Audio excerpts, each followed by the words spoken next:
고넬료와 베드로의 만남.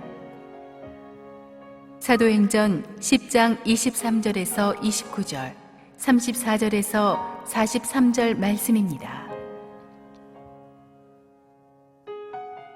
이튿날 일어나 그들과 함께 갈새 요빠에서 온 어떤 형제들도 함께 가니라. 이튿날 가이사랴에 들어가니 고넬료가 그의 친척과 가까운 친구들을 모아 기다리더니 마침 베드로가 들어올 때에 고넬료가 맞아 발 앞에 엎드려 절하니 베드로가 일으켜 이르되 일어서라, 나도 사람이라 하고 더불어 말하며 들어가 여러 사람이 모인 것을 보고 이르되 유대인으로서 이방인과 교제하며 가까이 하는 것이 위법인 줄은 너희도 알거니와 하나님께서 내게 지시하사 아무도 속되다 하거나 깨끗하지 않다 하지 말라 하시기로 부름을 사양하지 아니하고 왔노라. 묻노니 무슨 일로 나를 불렀느냐? 베드로가 입을 열어 말하되 내가 참으로 하나님은 사람의 외모를 보지 아니하시고 각 나라 중 하나님을 경외하며 의를 행하는 사람은 다 받으시는 줄 깨달았도다.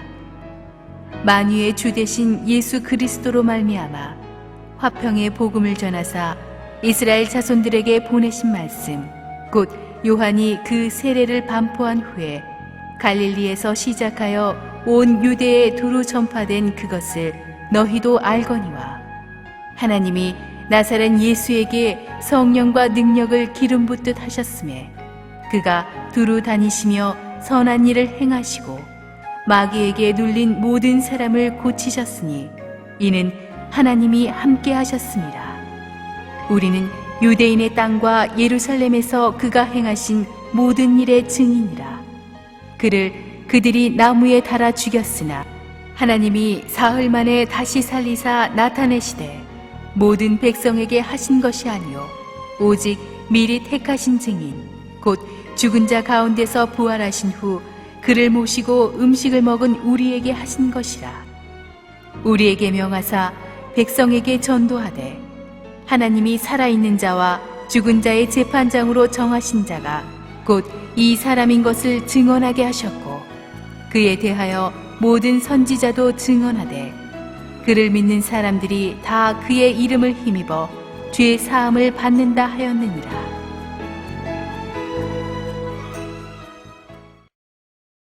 기도하고 우리 말씀을 열겠습니다. 하나님 은혜를 감사합니다. 주님께서 지극한 사랑으로 은혜로 세우신 이 교회를 주님의 손에 다시 한번 맡겨드립니다. 우리를 어떤 새로운 축복의 땅으로 인도하실지 아직 우리는 알지 못하오나 주님께서 최고의 미래를 준비해 주셨음을 믿습니다. 교회에 와서 인생이 바뀌고 하나님을 새로 만나는 간증들이 많았습니다. 앞으로도 더 그런 살아 역사하는 교회 되게 하여 주옵소서. 예수님의 이름으로 기도했습니다. 아멘. 하나님의 사람의 인생에는 우연이 없습니다. 그가 구원받는 과정에서부터 구원받은 뒤에 하루하루 일어나는 사건 하나하나 만나는 사람 한 명 한 명 속에 다 하나님의 계획과 섭리가 배어 있습니다. 그것은 우리를 살리시고 변화시키시고 우리 장래의 소망을 주려 하는 하나님의 계획인 것입니다. 하나님은 우리 한 사람 한 사람을 개인으로 만나주시고 사람마다 특별하게 인도하시지만 또 우리를 홀로 있게 하지 않으시고 서로 엮어주십니다. 하나님의 사람들은 하나님의 시각에 하나님의 방법으로 만나서 하나님께서 강력한 시너지 효과를 내게 하십니다. 예수님과 12제자의 만남이 그러했고 베드로와 고넬료의 만남이 그러했고 저와 여러분의 만남이 그렇습니다. 우리는 우리의 의지로 여기 온 것이 아닙니다. 하나님의 인도하심으로 우리는 주 안에서 하나가 되었고 주님 우리를 통해 계획하신 일을 우리는 부족한 입술로 다 찬양할 수가 없을 정도로 많은 것입니다. 하나님이 사용하는 사람들이 있습니다. 하나님이 사용하는 사람들의 특징은 순종과 겸손입니다. 24절에 보니까 베드로 일행이 바로 이튿날 가이사랴에 도착했다고 되어 있는데요. 굉장히 상황이 빠르게 진행되는 것을 볼 수가 있죠. 고넬료가 처음 하나님의 환상을 본 지 사흘 만에 벌써 사자가 가이사랴에서 요빠로 왔다가 요빠에서 다시 가이사랴로 가는, 그러면서 고넬료와 베드로의 만남이 사흘 만에 딱 성사가 되는 굉장히 빠른 일이 이루어집니다. 하나님은 결코 느리지 않으십니다. 우리는 항상 하나님이 느리다고 생각하는데요. 하나님은 굉장히 빠르게 움직이십니다. 아주 다이나믹하십니다. 그래서 하나님의 사람은요, 평소에 준비하고 있어야 됩니다. 그래야 하나님의 그 빠른 템포에 하나님이 움직이실 때는 본물 터지듯이 움직이시거든요. 거기에 자기를 맞출 수가 있습니다. 베드로와 고넬료를 가만 보니까 이렇게 하나님의 빠른 템포에 자신을 맞추는 순종의 사람이었던 것을 우리가 볼 수가 있습니다. 23절에 보니까 베드로는 고넬료가 보낸 이 이방인 사자들을 스스럼 없이 자기 집에 하룻밤 유숙하게 합니다. 이거 쉽지 않은 일이거든요. 유대인들이 이방인들 집에 들이는 거 굉장히 꺼려하는데 처음 본 사람들을 집에 들이고 같이 하룻밤 자고 또 바로 그 다음날 그들의 초대에 응해서 50km나 떨어진 욥바로 출발한 것입니다. 그러니까 베드로가 이렇게 파격적인 순종을 할 수 있었던 것은 자신에게 보여주신 환상의 의미를 어렴풋이 이해하기 시작했기 때문입니다. 이게 중요합니다. 완전히 이해하지 않지만 어렴풋이 이해해도 실타락 같은 자락이라도 하나님이 움직이시면 그냥 가는 거예요. 고넬료도 대단합니다. 하나님이 환상을 보여주신 즉시로 가장 신임 많은 부하들 보내서 베드로 초대해 놓고 아직 베드로가 예스, 노 답도 주지 않았는데 이미 가족, 친지 다 불러가지고 딱 기다리는 거. 정말 중요한 일이 있다. 그래놓고 만약에 베드로 안 왔으면 어떡하려고. 그런데 이 고넬료도 그냥 이 믿음이 확실해요. 그런 기대감을 가지고 사람들을 모았어요. 또 고넬료를 존경하니까 사람들이 모였죠. 두 번째는 겸손입니다. 베드로를 맞이하는 고넬료의 태도는 파격적입니다. 식민지에 파견된 아주 황제 친위대 지휘관이면서도 거의 황제에게 드리는, 아니 그것보다 더한 절을 베드로에게 하죠. 뛰어나와서 발 앞에 엎드렸잖아요. 고넬료는 지금 베드로를 하나님의 사자로 무릎 꿇고 있는 것입니다. 겸손입니다. 영적인 겸손이죠. 베드로전서 5장 5절부터 6절까지 보겠습니다. 시작. 젊은 자들아 이와 같이 장로들에게 순종하고 다 서로 겸손으로 허리를 동이라. 하나님은 교만한 자를 대적하시되 겸손한 자들에게는 은혜를 주시느니라. 그러므로 하나님의 능하신 손 아래서 겸손하라. 때가 되면 너희를 높이시리라. 여기서 젊은 자들은 단순히 나이가 젊은 자들을 말하는 것이 아닙니다. 영적으로 어린 사람들을 말하는 것입니다. 장로들도 단순히 나이가 많은 교회 직급을 가진 사람들을 말하는 것이 아니라 영적인 권위자들을 말합니다. 영적인 스승들을 말하는 것입니다. 여러분이 교회에 그런 영적인 질서가 있어야 합니다. 한국 교회의 위기는 영적인 어른이 자꾸 줄어들고 있다는 것입니다. 어른이 있을 때는 모르는데 없으면 힘들어요. 이 영적인 어른을, 권위를 대할 때 그들의 외모를 보지 말고 하나님의 기름 부으심을 인정하며 겸손하게 대해야 한다는 것입니다. 교회 오면 세상 질서와 다른 권위가 있을 수도 있어요. 딱 이 사장님이 조금 규모가 큰 교회인데 딱 교회 와서 등록했는데 예수 믿은 지 얼마 안 됐는데 딱 순장이 자기 밑에 까마득한 부하 대리에 나이도 어리고 회사에서도 그냥 만나지도 못하는데 순장님이, 그래도 그 사장님에게는 하나님의 영이 임해서 겸손하게 그 순장님의 리더십을 따르는 거예요. 고넬료가 베드로에게 절한 것은 베드로가 위대해서가 아니라 하나님이 쓰시는 영적인 질서를 존중하기 때문입니다. 장군님도 방금 예수 믿었으면 교회 와보니까 자기 순장님이 밑에 부하 대대장이면 영성교육 거기서 받아야죠. 그렇게 겸손한 마음을 가지면 하나님이 은혜를 주신다는 것입니다. 여러분이 우리 교회에서는 그 굉장히 강조합니다. LCS 들어갈 때나 어드팀에 들어갈 때나 영적 권위에 대한 순종, 하나님이 세우신 권위에 대한 순종입니다. 또한 그것이 겸손에서부터 나오거든요. 베드로도 겸손했습니다. 베드로도 수만 명이 넘는 초대교회 목사님이고 예수님의 수제자인데 하나님이 특별한 사명을 줘서 고넬료에게 파송했는데 저라는 고넬료를 잡아 일으키죠. 일어서라, 나도 사람이다. 그 말은 무슨 말입니까? 나를 하나님처럼 대하지 마라. 나도 구원받을 죄인일 뿐이다. 이것은 우리 영적 지도자들이, 목회자들이 참 명심해야 될 말이라고 생각합니다.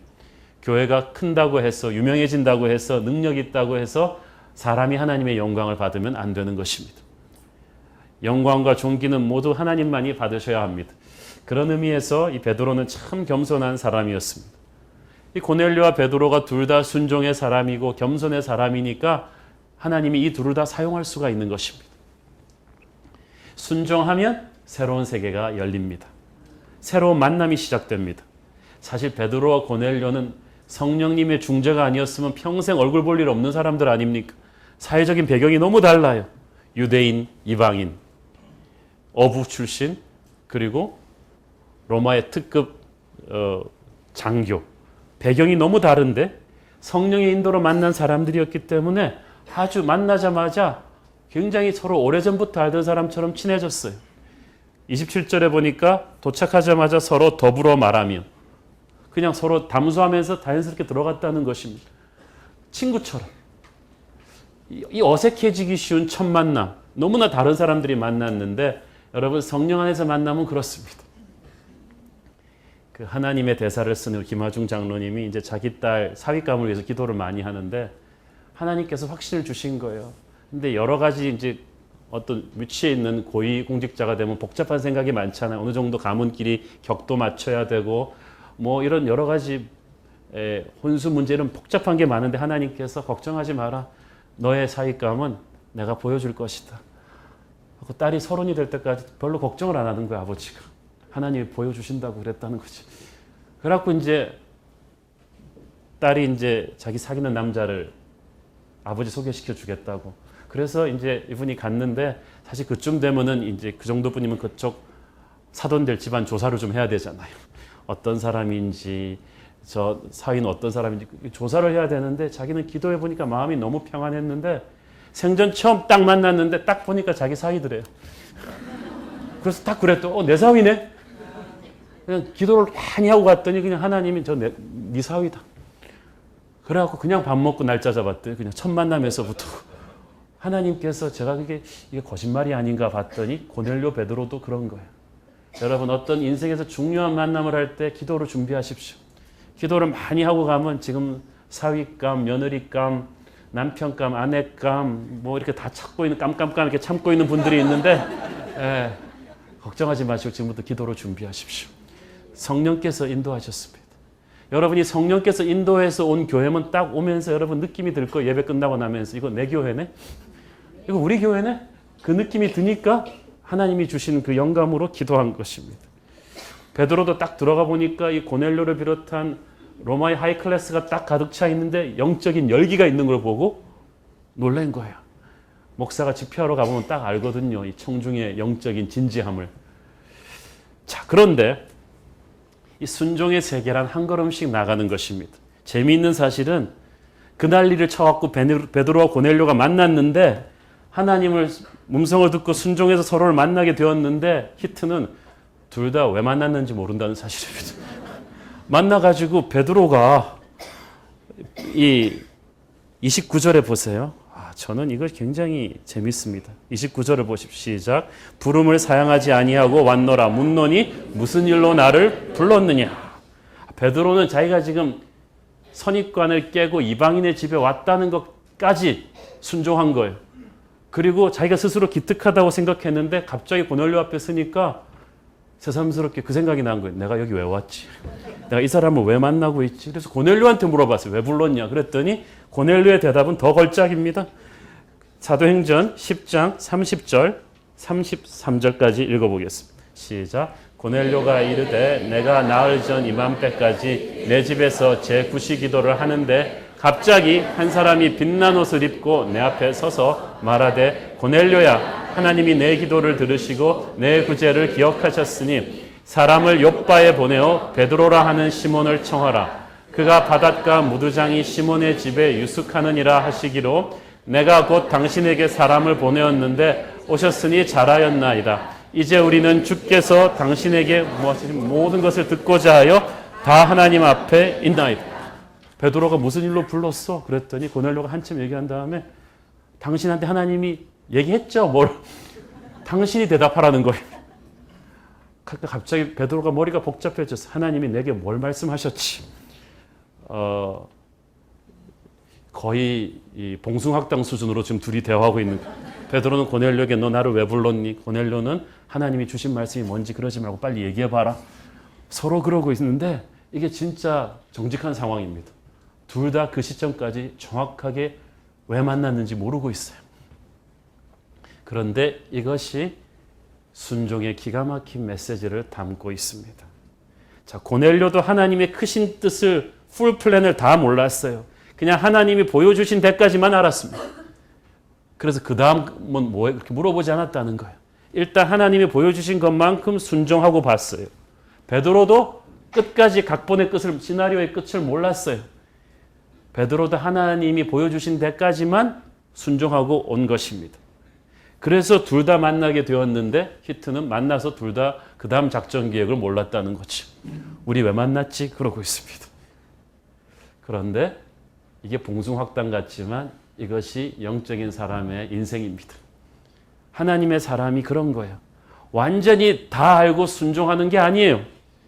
순종하면 우리는 보여주면 순종한다는데 하나님은 순종하면 보여준다.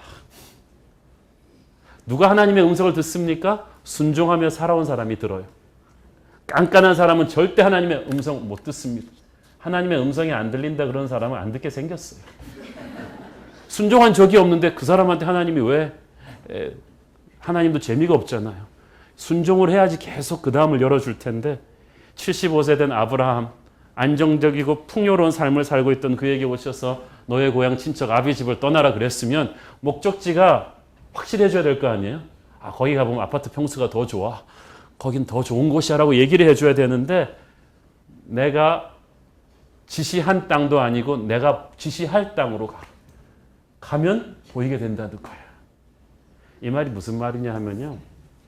제가 미국에 생활을 오래 하다가 한 10여 년 전에 한국 처음 들어와서 길을 잘 모르니까 길에서 길 물으면 제일 황당한 말이 한국 사람들 길 가르쳐 줄 때 대충 이렇게 얘기하죠. 일로 쭉 가면 된다는 거지.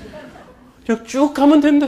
방배동을 가건 역삼동을 가건 상관을 쭉 간다는 건데 조금 친절한 사람 좀 물어보면 가다가 모르면 어떡하죠? 가다가 모르면 길 막히면 거기서 또 물어보면 된다는 거지.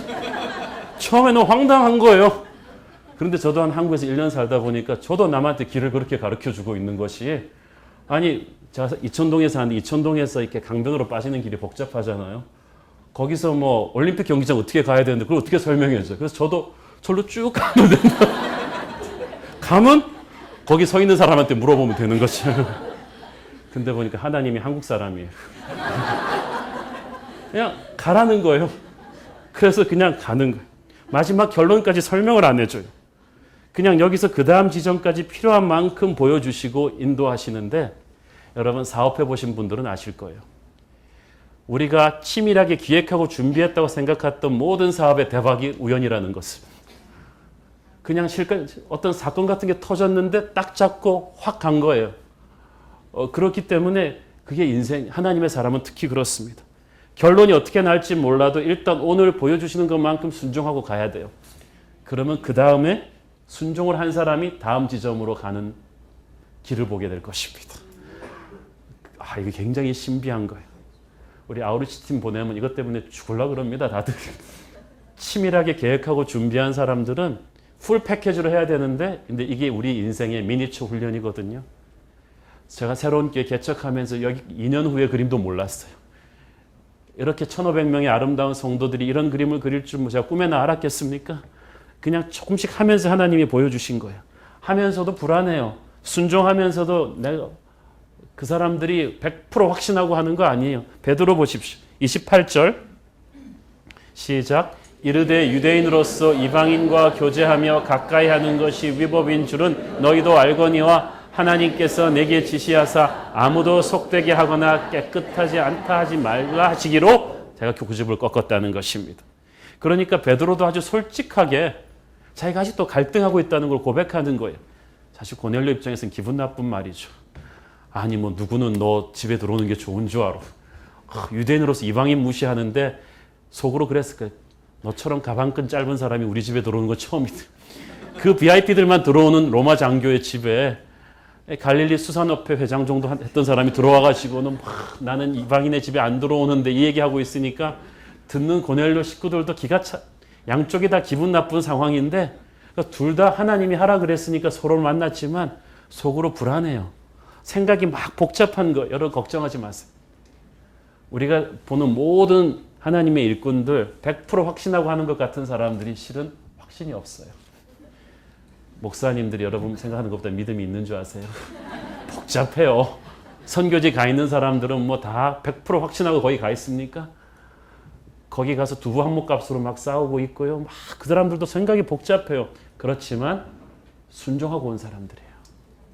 초창기 한국 땅에 온 미국인 선교사들도 다 알고 온 거 아니에요. 갈 바를 알지 못하고 왔지만 보여주면 순종한 게 아니라 순종하면 보여주신 것입니다. 오늘날 우리의 신앙이 너무 경직되어 있는 것은 우리의 계획과 전통과 선입관의 틀에 하나님을 다 가둬놓기 때문입니다. 하나님이 100%내 계획대로 딱 이해가 안 되면 움직이질 않아요. 일본이 경제 대국이면서 이 IT 시대에 저렇게 힘든 것은 무엇입니까? 매뉴얼의 노예가 되어 있어요. 매뉴얼을 너무 잘 만들기 때문에 문제인 거예요. 그래서 일본 호텔에서 무슨 행사할 때요, 이 빔 프로젝트 하나 달아달라 그랬더니 2시간 동안 회의를 하더라고요. 그리고 안 돼. 그냥 막 경제개발 5개년 회의하듯이 막 회의를 하는 거죠. 매뉴얼의 노예예요. 유대인들이 율법의 노예가 되어 있던 거예요. 그런데 많은 하나님의 사람들이 지금도 그렇습니다. 교회, 자기 교단의 노예, 전통의 노예, 자기 사업하면서 한 계획의 노예가 되어 있어서 박제된 신앙을 갖고 있어요. 살아 역사하는 하나님의 인도하심을 받지 못해요. 계획과 준비가 중요하지 않다는 말이 아닙니다. 그러나 우리가 너무 이성적이고 앞뒤 따져보면서 움직이면 못 가요. 자기 생각과 염려가 너무 많으면 못 가요. 하나님이 어디 가라고 하시는데 주님 그 동네 학구는 어떤가요? 월급은 얼마나 주나요? 제 취미생활을 할 수 있나요? 그렇게 따지기 시작하면 첫걸음을 떼지 못합니다. 그러면 위대한 하나님의 꿈을 꾸지 못합니다. 하나님의 꿈은 위험하고 불안해도 하나님의 음성을 듣고 가는 데까지 가는 것입니다. 저는 여러분이 그런 거룩한 모험을 할 수 있는 사람 되기를 바랍니다. 가니까 하나님에 대한 새로운 깨달음이 옵니다. 고넬료의 간증을 들으며 베드로는 비로소 하나님이 자신에게 보여주신 환상의 의미를 깨닫게 되죠. 하나님이 사람의 외모를 보지 아니하시고,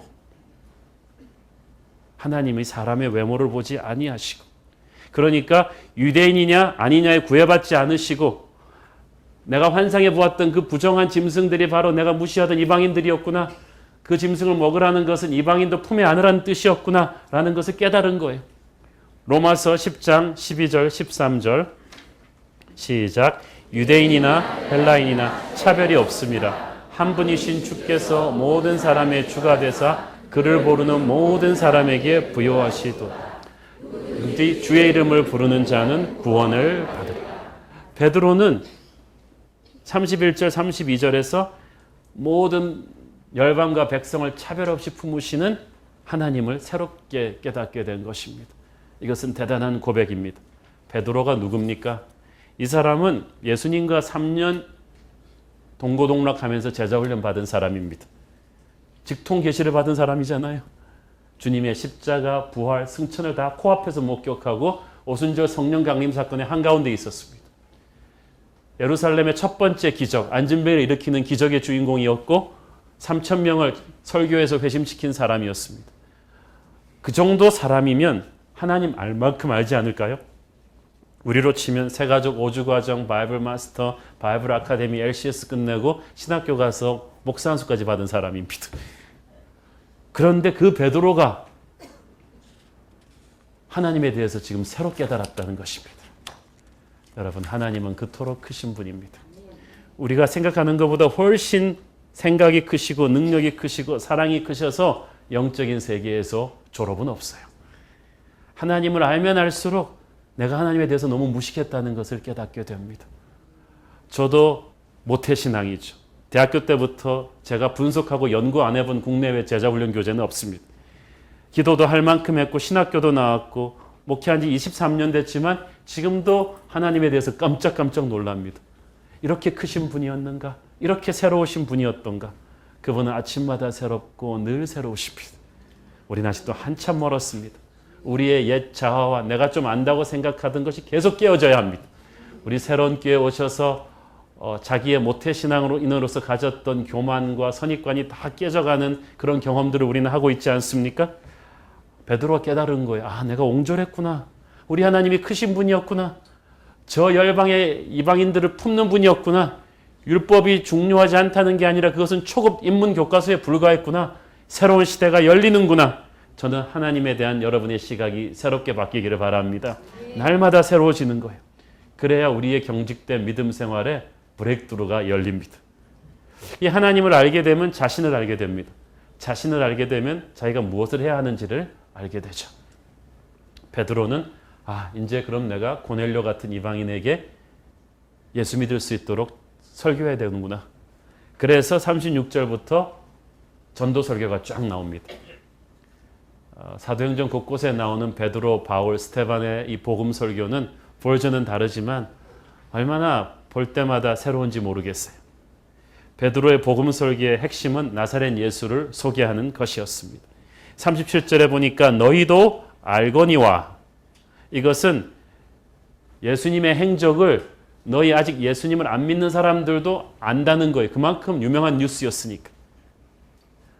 미국 사람 아니라도 오바마 대통령 다 알잖아요. 그만큼 유명하니까. 그러나 이제 예수 그리스도를 뉴스로 아는 것이 아니라 너를 구원할 복음의 핵심으로 아는 거예요. 이게 중요해요. 대통령을 뉴스로 아는 것과 그와 직접 식사하고 그와 사귀면서 느끼는 대통령이 다르듯이 이제 예수님은 CNN 뉴스가 아니라 너를 구원하실 구원자로 받아야 한다. 그래서 38절부터 나오는 예수님의 스토리는 뉴스로 나오는 예수님이 아니라 예수님에 대한 영적인 메시지입니다. 38절은 제가 제일 좋아하는 나사렛 예수의 소개서입니다. 38절 같이 읽겠습니다. 시작. 하나님이 나사렛 예수에게 성령과 능력을 기름 붓듯 하셨으니 그가 두루 다니시며 선한 일을 행하시고 마귀에게 눌린 모든 사람을 고치셨으니 이는 하나님이 함께 하셨습니다. 아멘. 하나님이 예수님을 통해서 많은 일을 하셨는데 그것은 성령을 기름 붓듯이 하셨기 때문입니다. 오늘 주님의 자녀된 우리에게도 하나님이 성령과 능력을 기름 붓듯 하시기를 바랍니다. 예수님은 두루 다니신 분이죠. 5대양 6대주 가장 부자 동네에서부터 가장 가난한 동네까지 예수님은 관심을 갖고 계십니다. 선교는 예수의 영입니다. 복음은 동적인 거예요. 정적인 것이 아닙니다. 하나님은 움직이시는 분입니다. 영성은 움직이는 것입니다. 여러분은 가만히 있지 않는 분 되기를 바랍니다. 두루 다니셔야 돼요. 두루 다니면서 선한 일을 하시는데 특별히 마귀에게 눌린 모든 사람을 고치셨다. 이 세상은 어둠의 권세에게 점령당한 곳이었기 때문에 예수의 임재가 임해야 어둠의 세력이 물러갑니다. 모든 인간의 질병과 전쟁과 정신적인 억압과 이런 삶의 태도, 이런 모든 것들이 어둠의 권세의 영향력인데 예수의 임재가 퍼질 때 그 어둠이 물러가는 것입니다. 하나님, 우리 새로운 교회에 들어온 모든 사람을 누르고 있던 마귀의 권세가 떠나게 하여 주시고 어둠의 사슬로부터 끊어지게 하여 주시고 쓴뿌리가 제거되게 하여 주시옵소서. 이는 하나님이 함께 하셨습니다. 예수님과 함께 하셨던 하나님이 저와 여러분과도 함께 하실 것을 믿습니다. 우리는 그 부활하신 주님의 증인들이에요. 41절을 보면 40절 41절에 보면은 부활하신 주님을 목격한 것은 소수의 사람들 뿐이라고 되어 있습니다. 40절 41절 시작. 하나님이 사흘 만에 다시 살리사 나타내시되 모든 백성에게 하신 것이 아니요 오직 미리 택하신 증인 곧 죽은 자 가운데서 부활하신 후 그를 모시고 음식을 먹은 우리에게 하신 것이다. 자, 십자가 전에 주님의 사역과 설교는 모든 사람한테 다 보여줍니다. 그것은 구원의 문으로서의 예수님입니다. 그렇지만 십자가 사건 이후에 부활하신 주님의 모습은 예수님과 함께했던 예수를 믿는 제자들에게만 보여주셨어요. 이제 예수님은 구원의 문을 온 세상에 여는 것이 아니라 준비된 그리스도의 영적 군대를 성령으로 일으키시는 성령의 시대, 부흥의 시대로 들어가신 거예요. 그래서 예수님의 부활하신 몸을 봤다는 것은 사람들한테 뻐기기 위한 것이 아니라 그 복음을 들고 온 세상에 전하라는 사명자로서 선택받은 거예요. 42절을 보세요. 우리에게 명하사 백성에게 전도하되. 이 전도는 옵션이 아닙니다. 부활을 체험했으면, 주님을 만났으면 그냥 하는 거예요. 오늘 세례받은 분들 지금부터 전도하셔야 돼요. 자, 보세요. 복음은 사람을 통해서 사람에게 전달됩니다. 사실 하나님께서 고넬료에게 직통 계시로 복음을 전해줄 수도 있었어요. 근데 그렇게 하지 않으셨어요. 굳이 요바에까지 사람을 보내서 베드로를 모셔와서 베드로의 입술로 복음을 듣고 믿게 하셨습니다. 이디오피아 내시도 그 정도 고위층이면 그렇게 열심을 가지고 아프리카에서부터 왔으면 하나님이 펑 하고 나타나셨어요. 기특하도다. 그리고 직접 이사야서를 가르쳐줄 수도 있었는데 굳이 사마리아 사역으로 바쁜 빌립을 데려다가 가르칩니다. 이것이 하나님의 방법입니다. 복음을 먼저 받은 사람이 받지 못한 사람에게 가서 한 명 한 명 전하는 거예요. 그것이 인류를 구원하는 하나님의 방법입니다. 그러므로 먼저 받은 자가 받지 못한 자에게 전하지 않으면 그걸로 게임 끝입니다. 우리가 세계 육상 경기대 이런 데 보면은 400m 계주할 때 그렇게 세 번째 주자까지 잘 달리다가 마지막 주자한테 바톤을 잘못 터치하면 떨어뜨리면 그걸로 게임 끝이에요. 거기까지 아무리 열심히 뛰었다 할지라도 2000년대에 시작된 복음의 바톤이 쫙 유럽을 돌아서 아시아를 돌아서 우리까지 왔는데 여기서 우리가 바톤을 안 넘겨주면 그걸로 끝나는 것입니다. 로마서 10장 14절 15절 시작. 그런즉 그들이 믿지 아니하는 일을 어찌 부르리요 듣지도 못한 일을 어찌 믿으리요 전파하는 자가 없이 어찌 들으리요 보내심을 받지 아니하였으면 어찌 전파하리요 기록된 바 아름답도다 좋은 소식을 전하는 자들의 발이여함과 같으니라. 아멘. 복음은 계속 흘러야 돼요. 생명이 생명을 낳고 복음이 복음을 전염시킵니다. 성령의 사람은 이 복음을 전하려는 열정으로 가슴이 터지는 사람입니다. 이 복음은 받는 그 순간부터 선택의 여지가 없습니다. 도망갈 수가 없습니다. 복음은 죄 문제를 해결하기 때문입니다. 43절 시작. 그에 대하여 모든 선지자들도 증언하되 들 믿는 모함들이 다 그의 이름을 힘입어 죄사함을 받는다 하여. 자, 여러분, 복음은 결단을 요구합니다. 예수님은 단순히 훌륭한 일을 하신 분이 아닙니다. 그분은 우리를 먹장처럼 누르고 있던 죄 문제를 해결할 수 있는 유일한 분입니다. 다른 분으로서는 구원을 얻을 수가 없습니다. 그래서 그는 그냥 듣고 흘러버릴 수 있는 뉴스가 아닙니다. 예수 외에 구원받을 수 있는 길이 없다면 복음을 받는 순간부터 상황은 심각해집니다. 여러분이 명절 때 만날 부모, 친구들 중에 예수의 이름을 믿고 회개하지 않으면 한 명도 구원받지 못합니다. 어떤 분은 말합니다. 제 어머니가 평생 불교 신자인데 어머니가 살아계실 때까지 기다렸다가 교회 나오겠습니다. 안 그러면 부모님께 불효하는 일이 되니까. 제가 그 말을 듣고 그 얘기를 했습니다. 그 말씀은 어머니를 지옥까지 잘 모셔다 드리고 선생님만 천국 가겠다는 것입니까? 그 얘기 아니에요. 선생님이 효가 무엇입니까? 복음이 무엇입니까? 진짜 효자라면 선생님이 그렇게 사랑하는 어머니를 그분이 구원받을 수 있는 유일한 길인 복음을 전해야죠. 그것이 옵션이 아닙니다. 어찌 가만히 앉아 있겠습니까?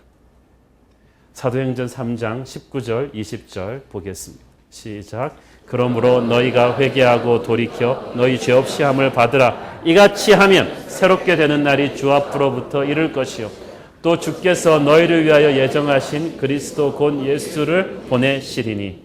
사랑하는 여러분, 우리가 전도하지 않으면 복음은 더 이상 흘러가지 않습니다. 그래서 제대로 구원받은 사람, 복음을 제대로 받은 사람은 이 잃어버린 영혼에 대한 불타는 열정이 있습니다. 교회는 세상 곳곳으로 복음의 전령들을 날려보내는 해군 기지와도 같습니다. 항공모함이 움직이는 해군 기지 아닙니까? 이 일을 위해서 다른 모든 부수적인 것들을 교회는 정리하는 거예요. 조직과 법규와 행정은 심플하게 하고 유연하게 만들어서 온 성도들이 훈련받고 준비되어서 마지막 지상명령을 완수하는 그런 해군 기지가 될 수 있도록 주님의 군대를 모으고 훈련하는, 보내는 그런 새로운 교회가 되는 것을 우리는 꿈꾸는 것입니다. 기도하겠습니다.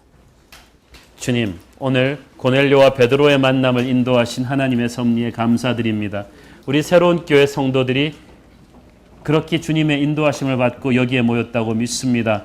우리의 선입관과 고집을 내려놓고 날마다 새롭게 인도하시는 하나님의 인도하심에 순종하게 하여 주옵소서. 순종하는 자에게만 보여주는 놀라운 미래를 체험하게 하여 주시고 이 새로운 교회 앞으로 더욱 강렬한 성령의 인도하심으로 이끌어 주옵소서. 예수님의 이름으로 기도합니다. 아멘.